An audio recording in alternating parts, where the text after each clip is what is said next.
வணக்கம். சற்று முன் கிடைத்த முக்கிய அறிவிப்பின்படி தமிழகம் முழுவதும் மே மாதம் 26ஆம் தேதி இன்றைய நாட்கள் எந்தெந்த மாவட்டங்களில் இடியுடன் கூடிய கனமழை பெய்யக்கூடும், குறிப்பாக தென்மேற்கு பருவ காற்றின் காரணமாக எந்தெந்த மாநிலங்களில் கனமழை கொட்டி தீர்த்து வந்துட்டு இருக்கு.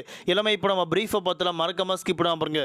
உங்களுக்கு மழை பற்றி பல்வேறு முக்கிய அறிவிப்புகள் உடனுக்குடன் துல்லியமாக தெரிந்து கொள்ள நம்மளோட சேனல் கீழே இருக்க ரெக்க பட்டனை கிளிக் பண்ணி சப்ஸ்கிரைப் பண்ணிக்கோ, பக்கத்துல பெல் பட்டனை கிளிக் பண்ணிக்கோ. இந்த வீடியோவில் பிடிச்சிருந்தா லைக் பண்ணி இப்போ வாங்க வீடியோக்கள் போகலாம். இப்போ ரீசெண்டாக 2 நாட்களுக்கு முந்தைய நாட்கள் பார்க்கும்போது தமிழகத்தில் ஒரு சில மாவட்டங்களில் கனமழை பெய்யக்கூடும் சொல்லப்பட்டாங்க. ஆனால் குறிப்பிட்டு இந்த மாவட்டங்களில் கட்டாய மழை பெய்யக்கூடும் சொல்லப்படலை.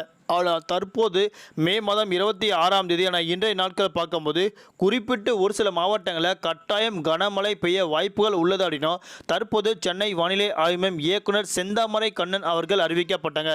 இதன்படி பார்க்கும்போது இப்போ ரீசெண்டாக தமிழக பகுதியில் மேல் நிலவும் வளிமண்டல கீழடுக்கு சுழற்சி மற்றும் வெப்பசலனம் காரணமாக மே மாதம் 26ஆம் தேதி இன்றைய நாட்கள் தமிழ்நாடு, புதுவை, காரைக்கால் பகுதியில் ஒரு சில இடங்கள் இடி மின்னக்கூடிய லேசான முதல் மிதமான மழை பெய்யக்கூடும். குறிப்பாக திருப்பத்தூர், ராணிப்பேட்டை, திருவண்ணாமலை, சேலம், தருமபுரி, கிருஷ்ணகிரி, காஞ்சிபுரம், நீலகிரி, கோவை, திருப்பூர் மற்றும் திண்டுக்கல் ஆகிய மாவட்டங்களில் ஓரிடங்கள் கனமழை பெய்ய வாய்ப்புள்ளதாக கூறப்படுகின்றன.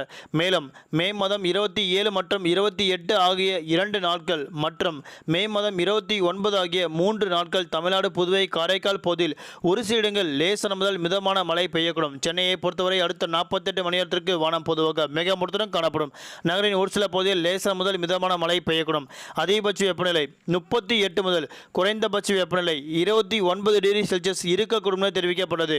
அதே போன்று மன்னார் வளைகுடா மற்றும் குமரிக்கடல் பகுதி பலத்த காற்று மணிக்கு 80 கிலோமீட்டர் வேகத்தில் வீசிக்கொண்டு இருந்தால் மீனவர்கள் கடலுக்கு அடுத்த 3 நாட்களுக்கு செல்ல வேண்டாம் என கூறப்பட்டது. நன்றி, வணக்கம்.